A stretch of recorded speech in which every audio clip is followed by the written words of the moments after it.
नमस्कार, capital TV के खास प्रोग्राम खबरों की खबर में आपका स्वागत है। एफएटीएफ की पेरिस में जो बैठक चल रही थी उसमें पाकिस्तान को एक बार फिर 4 महीने की मोहलत मिल गई है। उसे जून 2020 तक का समय दिया गया है कि वो जो 27 पॉइंट जो एक्शन प्लान जो एफएटीएफ ने उसे दिया था मनी लॉन्ड्रिंग और टेरर फंडिंग के ऊपर, उसके ऊपर वो कार्रवाई करे और पूरी तरह से कार्रवाई करे, पूरे कंप्लायंस के साथ तैयार कार्रवाई करे। पाकिस्तान को पिछले 2018 से ये मोहलत मिल रही है। पहले सऊदी अरब, टर्की और मलेशिया ने मिलकर उसको बचाया, फिर मलेशिया, चीन और टर्की ने उसको बचाया और लगातार पाकिस्तान जो है ब्लैक लिस्टिंग से ये कंप्लायंस नहीं होने के बावजूद वो लगातार ये ब्लैक लिस्टिंग से बचता रहा।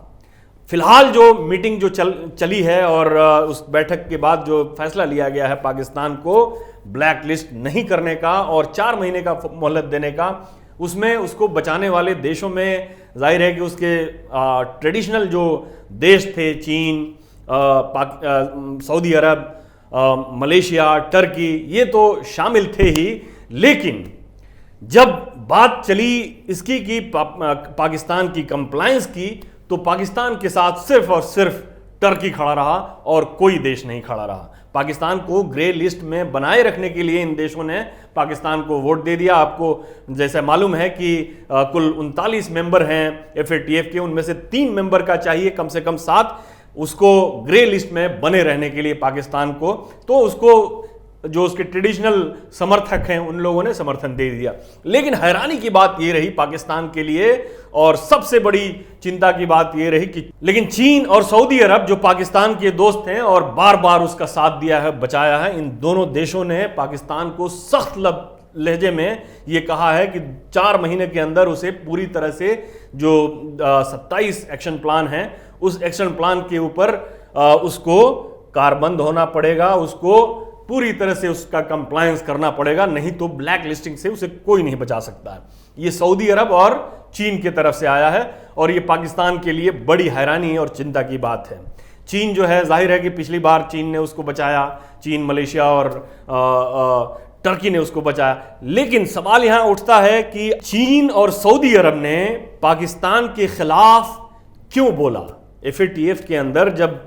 वोटिंग हो रही थी कंप्लायंस के ऊपर, तो ये पाकिस्तान के खिलाफ क्यों गए। टर्की जबकि पाकिस्तान के साथ खड़ा रहा, लेकिन ये दोनों देश क्यों अलग हो गए। इसका सीधा सा जवाब है कि भारत की डिप्लोमेसी इसमें काम हो गई और भारत ने जो अपने पॉइंट रखे थे, ये दोनों देश भारत के साथ खड़े दिखे, भारत के पॉइंट ऑफ व्यू के साथ खड़े दिखे कि पाकिस्तान अभी भी पूरी तरह से जो एफएटीएफ के 27 पॉइंट जो कंप्लायंस के हैं उस पे कुछ पे तो काम किया है, लेकिन सब पे काम नहीं किया है और उसको सब पे काम करना चाहिए और अगर नहीं करता है तो उसे ब्लैकलिस्ट करनी चाहिए। ये भारत का स्टैंड है और ये दोनों देश भारत के स्टैंड के साथ खड़े रहे और जाहिर है कि चीन के साथ जो ये था कि चीन जो है वो पाकिस्तान का समर्थन करेगा, क्योंकि भी पेरिस के अंदर जो एशिया पैसिफिक ग्रुप की जो बैठक हुई थी उसमें चीन ने पाकिस्तान की बड़ी तारीफ की थी, पाकिस्तान बहुत प्रोग्रेस किया है और वो लग रहा था कि चीन जो है यहाँ जो पेरिस की प्लेनरी बैठक होगी उसमें पाकिस्तान का समर्थन करेगा। लेकिन भारत की डिप्लोमेसी के आगे जाहिर है कि चीन का जो स्टेक पाकिस्तान में है वो भारत से बहुत कम है। भारत का चीन के साथ ट्रेड डेफिसिट है और इसके बावजूद भी पाकिस्तान का साथ हमेशा चीन देता रहा है, लेकिन फिर भी भारत के दबाव में उसने अब फिलहाल जो है पाकिस्तान का साथ अभी नहीं दिया। जहां तक सऊदी अरब का सवाल है, सऊदी अरब, एक बड़ी दिलचस्प बात यह है कि सऊदी अरब और यूएई ने जो पाकिस्तान का है कश्मीर के मुद्दे पर भी पाकिस्तान का साथ देने से इनकार कर दिया था। सऊदी अरब हालांकि एक हल्का फुल्का अंदाज में उसको पाकिस्तान को खुश करने के लिए कोशिश की थी, लेकिन यूएई ने तो साफ कह दिया था कि ये भारत और पाकिस्तान का अपना अंदरूनी मामला है और ये भारत जो चाहे वो करे, इसमें हमें कोई दखल अंदाजी देने की कोई आवश्यकता नहीं। यही नहीं, उस 370 के जो स्वायत्ता का जो प्रावधान था उस खत्म करने के बाद यूएई ने अपना सर्वश्रेष्ठ नागरिक पुरस्कार प्रधानमंत्री मोदी को दिया। तो ये जो है पाकिस्तान के प्रति जो यूएई का और सऊदी अरब का जो रवैया है अभी एफएटीएफ के अंदर, वो उसी पुराने जो कश्मीर के ऊपर उनका रवैया था उसी का एक्सटेंशन है। दरअसल पाकिस्तान और सऊदी अरब के साथ जो ट्रेड रिलेशंस हैं वो बहुत मामूली हैं। उसी तरह से यूएई और पाकिस्तान का ट्रेड रिलेशन है वो बहुत ही मामूली है। यूएई के साथ जो है $8 बिलियन का है, जबकि सऊदी अरब के साथ $3.7 बिलियन का पाकिस्तान के साथ ट्रेड रिलेशंस है। वहीं अगर भारत के साथ गल्फ देशों का, पूरे गल्फ देशों का अगर देखा जाए ट्रेड रिलेशन, तो $100 बिलियन का ट्रेड रिलेशन जो है गल्फ देशों के साथ है। जहां तक सऊदी अरब और भारत के ट्रेड रिलेशन का सवाल है, तो सऊदी अरब और भारत के बीच $28 बिलियन का कारोबार होता है, जबकि यूएई के साथ भारत का कारोबार $55 बिलियन है। यही नहीं, सऊदी अरब के यहाँ जो भारत के करीब 30 लाख लोग जो हैं सऊदी अरब में काम करते हैं, और जाहिर है कि अब 30 लाख लोग जो वहाँ सऊदी अरब में भारत के काम करते हैं, तो इसका भी एक अपना अलग महत्व है। वो जो रिमिटेंसेस जो है भारत के आते हैं वो भी बहुत एक महत्वपूर्ण उसका स्थान है। इसके अलावा सऊदी अरब जो है अपना फ्यूचर का प्लान भी देख रहा है।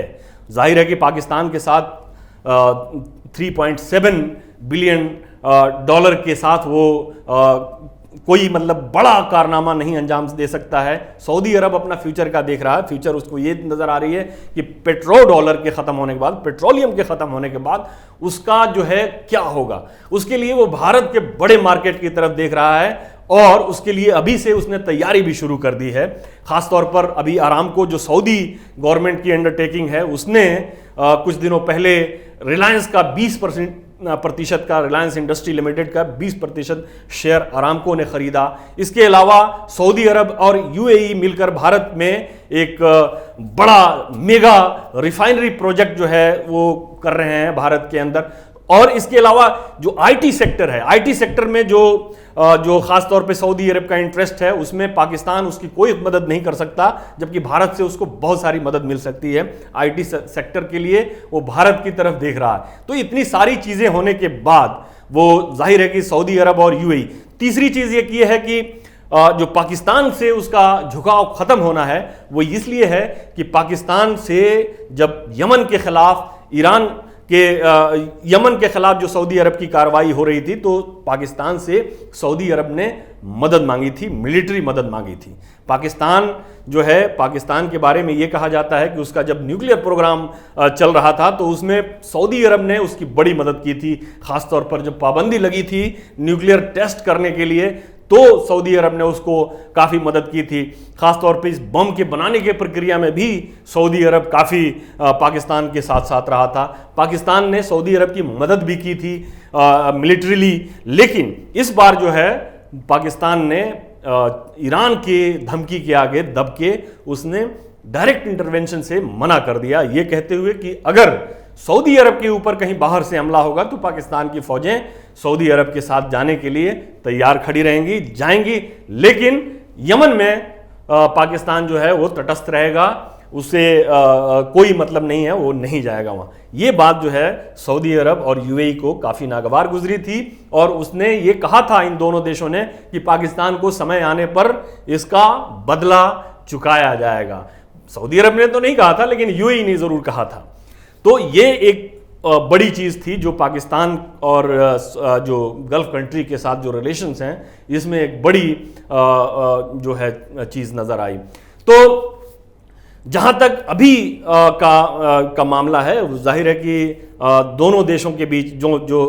पाकिस्तान और भारत का जहाँ तक सवाल है, पाकिस्तान अपने आप को मुस्लिम देश कहता है। भारत में पाकिस्तान से कम नहीं तो पाकिस्तान के बराबर मुसलमान रहते हैं। भारत का ये गल्फ कंट्रीज़ के साथ ये हमेशा एक आर्गूमेंट रहा है कि भारत में भी कम पाकिस्तान से मुसलमान नहीं हैं। तो ये एक अलग आर्गूमेंट है, लेकिन इसके अलावा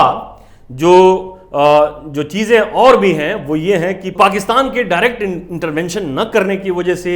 गल्फ रीजन में जो वहाँ पे रशाकशी चल रही है, ईरान, सऊदी अरब और यूएई के जो गठजोड़ हैं, जो अलायंस हैं, उसके बीच में जो रशाकशी चल रही है, उसमें पाकिस्तान ने हस्तक्षेप करने से मना कर दिया, और ये जो है ये एक बड़ा इशू बन गया वहाँ पे सऊदी अरब का पाकिस्तान के खिलाफ जाने का। इस चीज़ को लेकर जब पाकिस्तान को किसी भी गल्फ देश कंट्री से, न ईरान से,